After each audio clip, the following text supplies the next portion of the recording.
This is the former and five-time World Madden champ, Jordan 13-8, and you're listening to the Hidden Oaks Overdose Football Fix. It is Saturday, October 15th, 2022, 8 a.m. sharp, podcast 115. Holy shit, it snowed yesterday. Hello, everybody, and welcome to the Hidden Oaks Overdose Football Fix podcast. I'm one of the lovely hostesses, the Garlic Johnson. We are joined, as almost always, by the Joshua Mitchell. Josh, say hi to the folks out there. Hi, folks. We've got the Discord out there. You can participate. Hidden or hoodpod.fm or Jesus Christ, anchor.fm/hoodpod/message. You can leave us voicemails. Segment start times down in the description below. And thank you at Levi Oki for all the beautiful illustration. Josh, you're back, baby. Yeah. What kept you away? Because obviously, I mean, you've never been a man to listen back to the pod, so I should have known better. But you didn't hear about it from Nikita either, I guess. So I did a podcast with some other people on Tuesday, and I didn't address the fact that you were gone until like 50 minutes in. So why were you gone? I was under the weather, and I was afraid that my the illness that was overtaking me would prevent me from fully investing my time and energy into the product we like to create. And there was a strong possibility that midway through our so-called product, I would have to make a mad dash to a different room of the home to expel demons. So you didn't want to become a fellow poopy boy. Correct. That is correct. But no, I mean, overall, looking back on it, hindsight's 30/30. Could have probably made it work, but I just didn't want to risk putting out a inferior product. Hey, I mean, we saw what happened at 2-0. Okay, we saw how they're handling Teddy now. We wanna be absolutely careful here, Josh. We don't want you going out there just trotting little turds onto the field. We don't want nothing running down your leg. It's all about your personal health. Better safe than sorry these days. Yeah, and I'm not fancy enough to have a cart like DK, so. Exactly. But all right, so you're back. You're feeling good. Your BH has healed. Yeah, I mean, still got to watch what I eat a little bit. Still living off a pretty bland diet because I tried eating some Raising Cane's chicken fingers last night. But brother. After the 13th or 14th, my tummy got a little rumbly.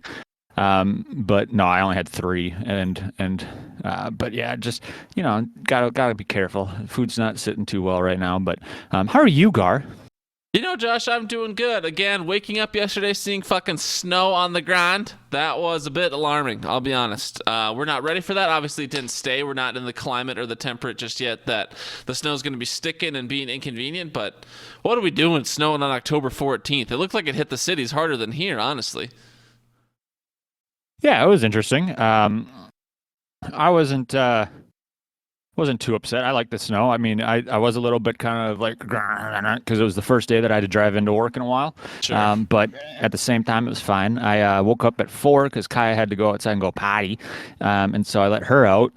And it was snowing. And I was just, the second I opened the door, I was like, I'm never going to get these dogs back inside. But not the Huskies. Thankfully, they both came running back in after they did their business. So I was grateful for that. I think Kaya's maturing. It was her birthday yesterday, so she's 5. Holy. So, yeah. No, she's a 5-year-old dog. And so she's maturing. She's investing in stocks, and she's got that 401k going. Gotcha. All right. Well, glad to hear things are going well. I saw we got a party coming up. Asher's going to be turning 1. That's nuts. We can talk about that more later, or not in a later show, I should say, as we get closer. But holy shit, Asher's already been on the planet for a year. Yeah, that's nuts, dude. I'm not ready. We're pushing for him to start getting a job, but he's kind of a bum. God, but need better parenting. Yeah, no, it's tough. I mean, not a lot of companies want to take somebody serious that, still poops their pants.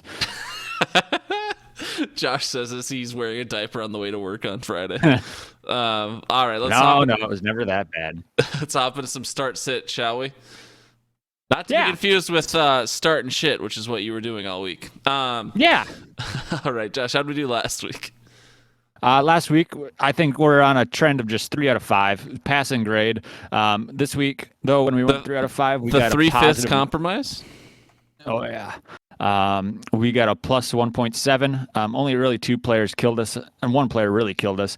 But that is not necessarily a big deal.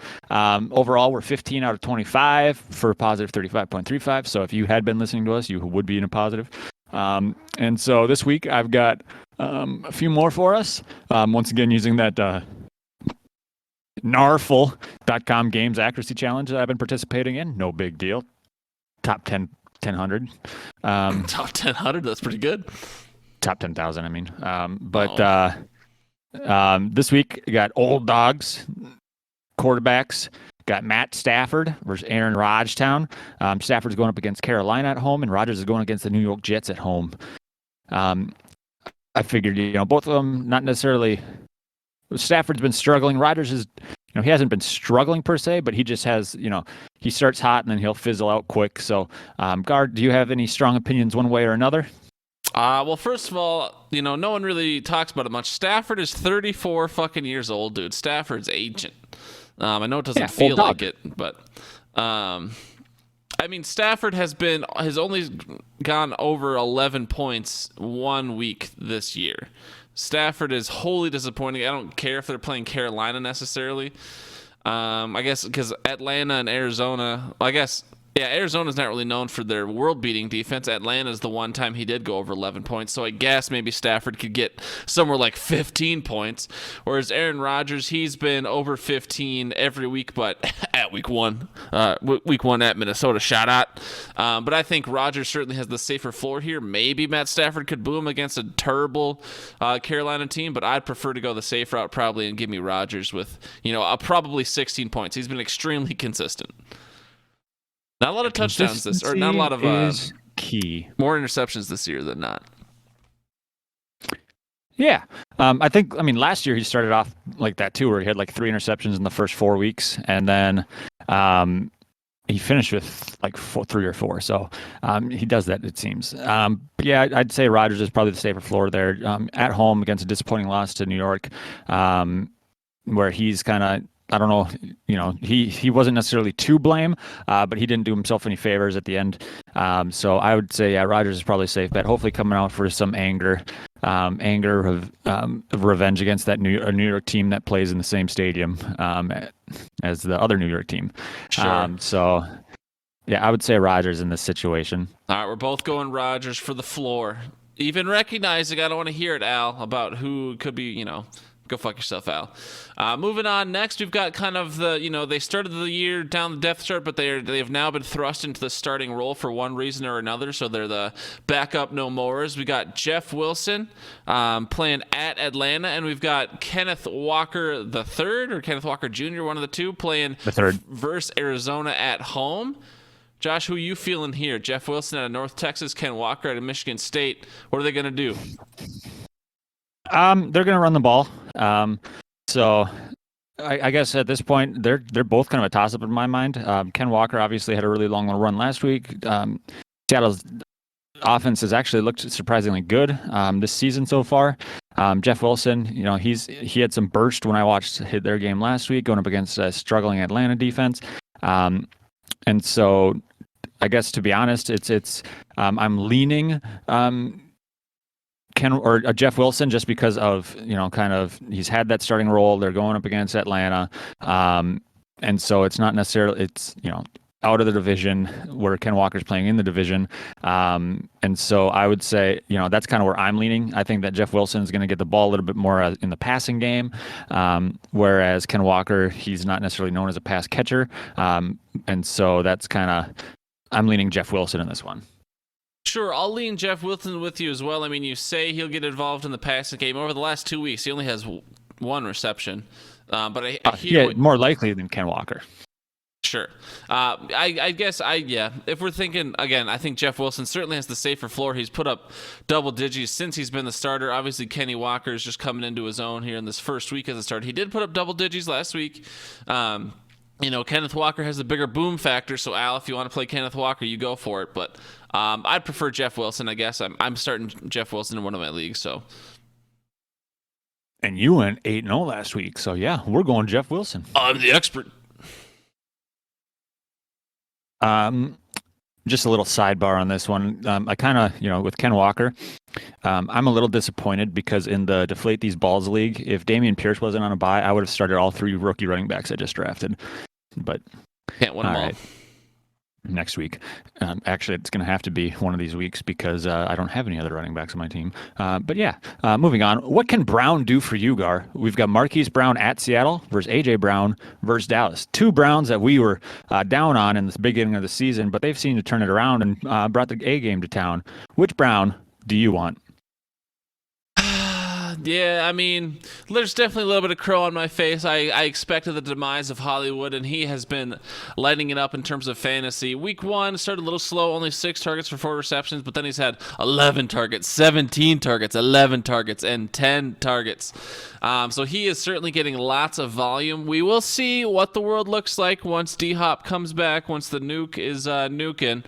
But I think Marquise Brown has been more consistent than A.J. Brown, and he's also, he hasn't had less than double-digit targets since week 1, whereas A.J. Brown, he's had 13 targets, 8 targets, 10 targets. In the last 2 weeks, he's only had 7 targets each for 5. He's had 10 receptions week 1, then 5 receptions, 5 receptions, 5 receptions, and 3 receptions.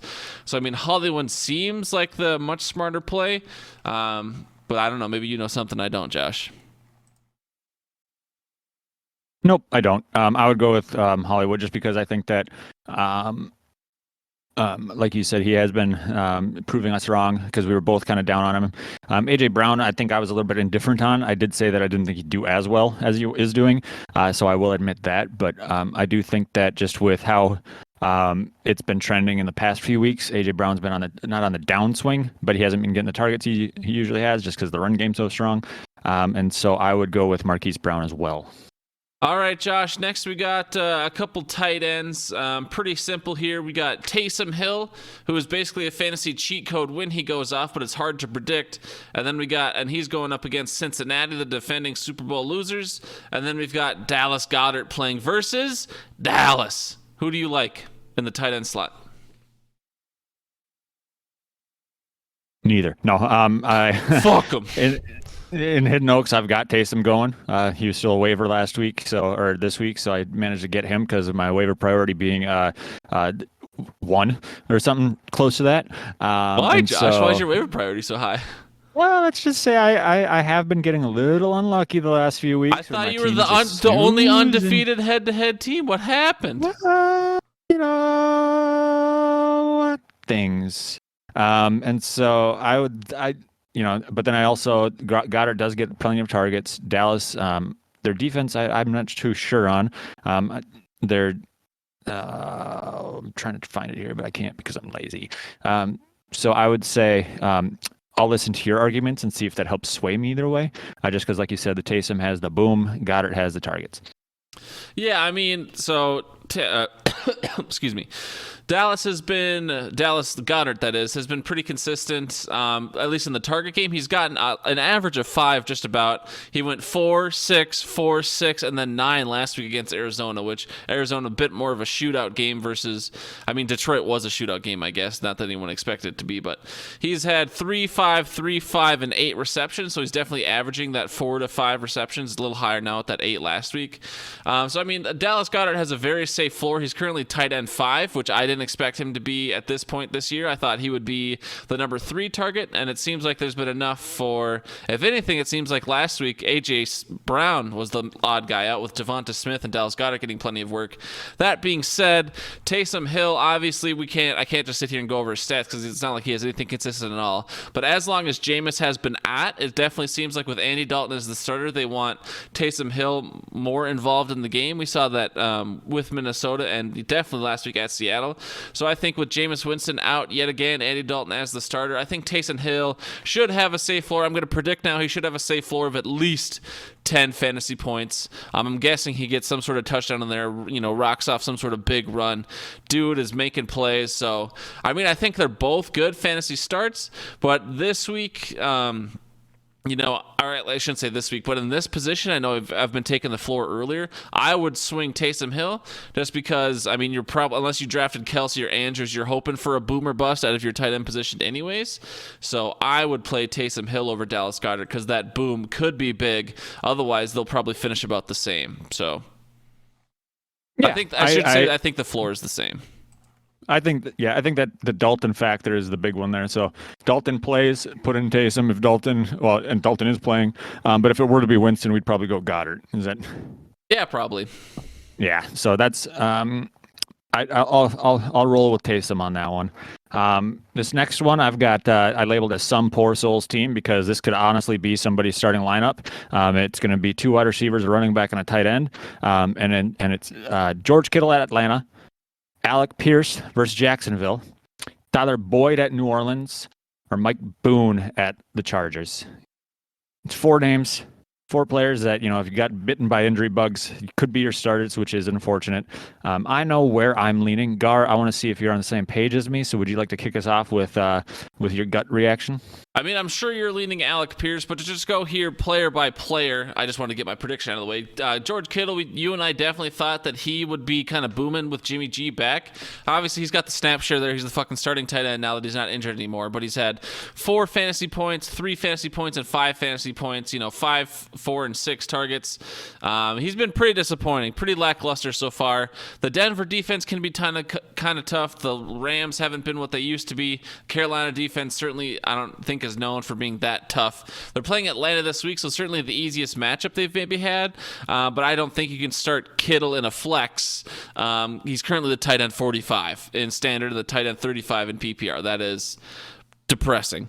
Whereas Alec Pierce last week, it's kind of hard to know what to do with this guy, but his targets have been going up. He had 5 in week 3, 6 in week 4, 9 targets in week 5 last week against Denver for 3 receptions, 4 receptions, and 8 receptions. It certainly seems like he is becoming that number 2 target for Matty Ice. Not that Matty Ice is doing any fucking good. His snap percentage has been going up as well, 45 and 44, so about the same, and then 60 snap percentage last week. So Alec Pierce certainly seems to be trending up, and Jacksonville has been a tough defense this year. It's another division game, though, so those can always be wonky. Tyler Boyd, I never love kind of the third receiving options on teams if I can help it. He's only had 5 receptions the last 2 weeks. Hasn't had double-digit fantasy points since week 3, so I would just kind of avoid Tyler Boyd. And then Mike Boone. We thought he would be this receiving back. He's had 3 carries and 7 carries over the last 2 weeks, and he's only had 3 targets in the last, I guess Indy would have been his first game as the primary backup. He only got the 3 targets, though. He's pretty efficient with those targets. Ran for 47 receiving yards, so about 15 yards a pop. But he wasn't that receiving back option against Indy. The Chargers have been giving up a lot to rushers, but I don't know. If I'm picking between the 4, I would pick Alec Pierce over Boone. If I had to rank them, I'd probably go Pierce, Boone, Kittle, Boyd. That's actually the exact ranking that I would have had for him. So, Pierce, I like him just because of, like you said, the trends that have been going on. It seems Matt Ryan trusts him, throws the ball to him a lot, and he makes amazing catches. He caught 1 ball with his pee-pee, which was pretty impressive. And so I would lean Alec Pierce in this one. And so just because, the Jags, I think they shut out Indy last time. And so I think that I'm trying to pull it up real quick here, so I'm trying to stall. But yeah, so the weather's doing great.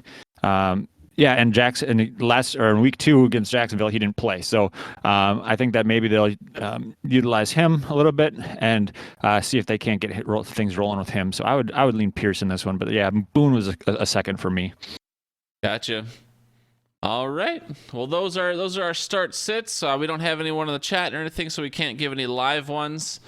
Fucking Daryl Henderson, piece of shit, sitting on my bench. What about the B-Rob breakout game? Let's talk about that real quick before we move on. How do we feel about B-Rob? Rob? He is. Watching it, it looked like he was trying to be patient, and then there were times where he was patient and he hesitated to get through a hole. He did get a touchdown, and that touchdown, you could call it a fluke because it came after a muffed punt. But it seemed like they wanted to get him that ball. Carson Wentz laid his body on the line like he usually does just to try and get him that extra few yards, which led to that touchdown. He sure did. Laid out Roquan Smith, dude. Yeah, to the detriment of Roquan Smith's ego. But I do think that, overall, you saw what you wanted to see with him, where he got, 19 carries. He looked solid at times. He didn't have he had a couple decent runs of 10+ yards, but then Gibson came in and he had a pretty efficient carry whenever he took care of the ball, which you don't want to see because you want to see him struggle so Robinson gets more opportunities.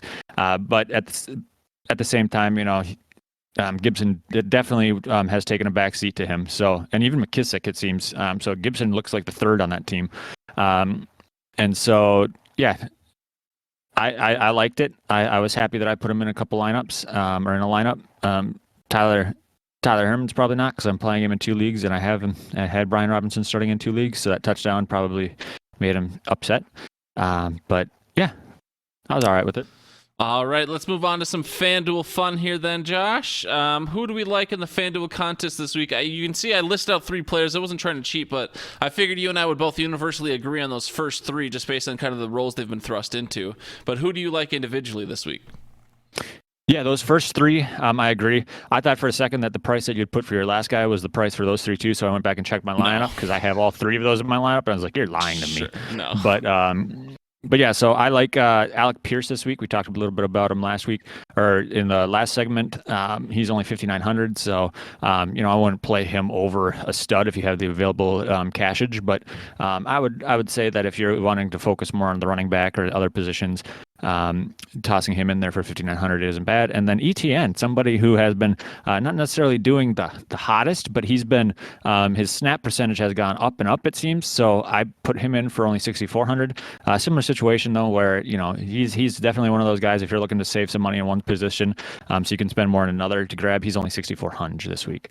Yeah, and then the 3 we were talking about. So Darrell Henderson, he just got thrust into the starting role almost like shadily, as Josh said, just yesterday. So Darrell Henderson was only priced at 5,700 this week against Carolina. He should be the starting running back. Eno Benjamin also thrust into the starting role with Darrell Williams and James Conner he's only 6,300, and Ramondre Stevenson 7,500. He should be the starter against Cleveland as well. So I thought Josh and I would universally agree on those, so I just listed them out. And then I like Darius Slayton. I've been trying to find, Daniel Jones seems to have one target he just loves in New York, and that was Sterling Shepard. Sterling Shepard, tore that ACL. We all watched it, tragically happen. It seemed like for whatever reason James Ritchie isn't the guy. Darius Slayton got a bunch of targets last week. So if Daniel Jones continues to hone in on one target, I like Darius Slayton just for the opportunity. Of course, the floor is pretty low, but who knows where that ceiling could be. So Darius Slayton for 5,600. If you've spent big like I did on, I bought Josh Allen and I bought Stephon Diggs this week, so I had to save some money elsewhere. So Darius Slayton's a good cheap option, I think. Who do you got busting this week, Josh? Well, like you mentioned in the pre-pod, we've got kind of the same guy here. Not that he's bad, but he's expensive. Going up against a solid run defense who's shut down the last few run teams or running backs that they played against. I've got Nick Chubb, who's playing against New England this week. He's 9,500. I don't think that he's going to bust per se, but I do think that his value will not be equivalent to what his price is. Yeah, I also had Chubb written down. Sounds like we came to the conclusion equally before we put it in the notes. So, we saw what New England did last week. New England, Billy B is going to scheme some stuff up. He takes your best player away. Nick Chubb has easily been the best player on the Browns, and so he's going to be like, all right, we're going to stop the run game wholeheartedly, or the best Billy B can. He's like, if these fucking Browns want to beat us, they're going to have to pass with Jacoby Brissett. So yeah, I don't think, Chubb might have a touchdown and, maybe 50 yards or something. So maybe like a 10, 11 fantasy points. But, when you're spending 9,500, you're expecting, 20 plus out of your player. So I don't think he will be a good value at the very least. So I'm taking him a bust as well. Moving on to some sleeper over-under contest. Josh, you and I love losing money to sleeper. But I also am not afraid to contribute to them financially this way, because otherwise there'd be ads on the platform, and that's terrible. So sleeper can take my $2 a week or $6 a week, whatever it is. Who do you like in the sleeper over-under contest this week, bud? Yeah, so I got 2 down this week. Brees Hall over 59.5 rush yards going up against the Packers defense. Packers defense might be a top 2 defense in the world, but they're playing like a top 2 defense in Maybe Green in Bay. Elmo's world. So, I said a world. So, but yeah, so 59.5. It seems light for him, especially with the past few weeks he's had. But so I got him doing well. And then Jacoby Myers over 50.5 receptions if he plays. I know he's questionable right now, but the report that I just read said he's probably going to play. He had 111 last week, 55 the week, 3 weeks before that when he was healthy. And he seems to be that number 1 guy for Mac or Zappy or whoever's going to start in that team. Zappy, yeah. All right, so that's who we like with some gambling. I think I put in another bet, but I didn't write it down. I think it was you didn't share yours. Oh, I didn't? Okay, sorry. I like Jeff Wilson this week over 65.5. Jeff Wilson has gone over that, I think, the last 4 weeks in a row, and they're playing a soft defense in Atlanta. And then Aaron Jones, they're playing the Jets. Aaron Jones seems like he needs to be he has been trending to be the overall starter. Like, we thought there would be maybe a 50-50 or 60-40, opportunity there in Green Bay between him and A.J. Dillon. Aaron Jones has certainly been skewing the heavy favorite in opportunities. So as that trend continues to go, Aaron Jones hitting over 61.5 rushing yards seems like a no-brainer. So I like Aaron Jones this week as well. Yeah.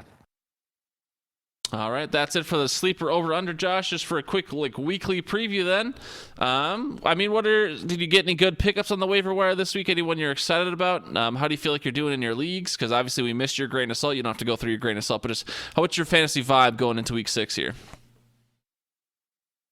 Well, like I said, I got Taysom Hill off the waivers in our league. Wasn't necessarily, I'm not necessarily happy about it, but tight end's definitely going to be the position I need the most help in besides running back, wide receiver, and everything else. So, got him. Other free agency ads that I got. I didn't get anybody in guillotine, so I'm just, I'm sitting there and it's just like, I'm staring at the gallows like, maybe today, friend. Maybe today. Overall, kind of looking at some teams here, or another team. I didn't pick up anybody in the Victoria's Secret League, but my team looks like it's going to be a bit of a crapshoot this week, just because a lot of Qs, a lot of buys, and so that's fun. But yeah, I know you had some good pickups in Guillotine. If you want to talk about that a little bit. I mean, we'll see if that ends up being good, but I spent in JWoww's Guillotine League on Church's garbage website. I spent a third of my budget on Saquon Barkley and a third of my budget on Stephon Diggs. They both became available this week, which is never a good sign. But I guess the thing I'm happiest about, obviously you're blowing 2/3 of your budget in week 6, which is normally not a great strategy. You normally want to have at least a good probably 5-6 going into the end. But I was like, I got 2 top tier players here. They could be the difference in winning or losing. So I just put in the bids. I was like, I'm not going to go over a third of my budget for either one of them, and I won both bids. But the thing I was happiest about is that I wasn't like way over the market price. Like I think I 333 for both of them. I think for Stephon Diggs, the highest bid was like 328, and for Barkley, the highest bid was like 310, or maybe I have those numbers reversed. But the point is that like I didn't pay like $70 higher than the next highest bid. Like I was right at kind of what the market rate was for that week. So whether that's right or wrong, that's the most satisfying thing to me, is that I didn't greatly overspend and bankrupt myself unnecessarily, if that makes sense. Yeah. I will add that I think that Nikita had a pretty solid pickup in the Brad's Brutal Guillotine League that I'm still in. I definitely has not been eliminated in that. But she picked up Darrell Henderson. Yeah, some fucking idiot dropped him. Oh, no. Josh, I had to do it.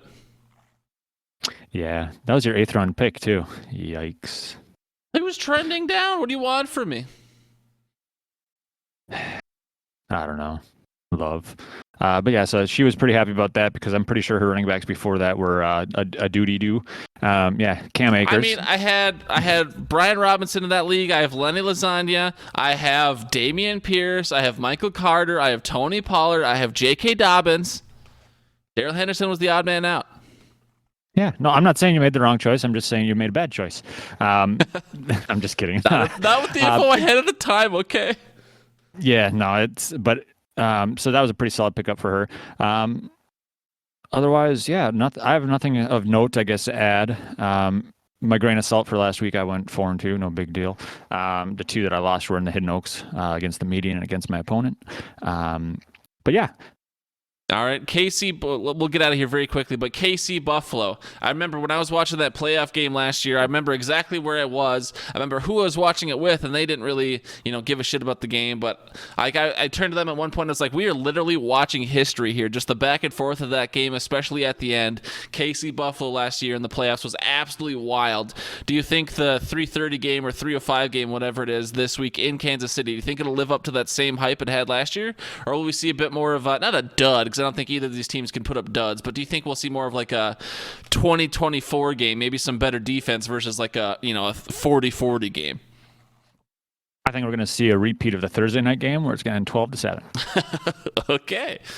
But what do you really think? No, I think that I do think that it'll be a little bit more of a back and forth. I think that there are going to be opportunities for defensive plays, but once that offense gets into a rhythm, they're going to, it'll be a chess match like that.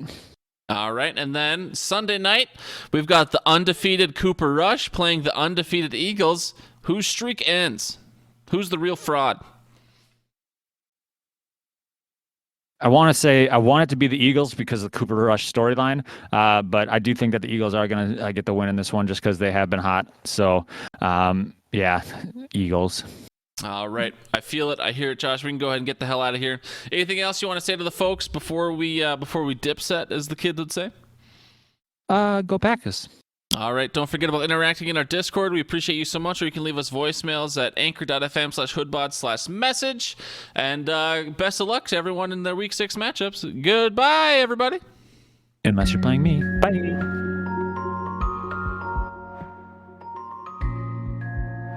Oh, Josh. Can you still hear me? Yeah. I was going to bring this up on the show, but I will actually be in town through the next week. Tuesday show. Do you want to get back together for old sake, or do you not have a good setup these days for accommodating a second? I don't, but I could make one. Sure. So yeah, if you want to, we could do next Tuesday together at, I guess I would assume, your place, because my dad doesn't have internet, so... Yeah, I've been stealing it from my neighbors, so. Perfect. No, I'm just kidding. Yeah, we can do that. I'll run it by Nikita and then go from there. Sounds good, big homie. All right, deuces, dog. Peace.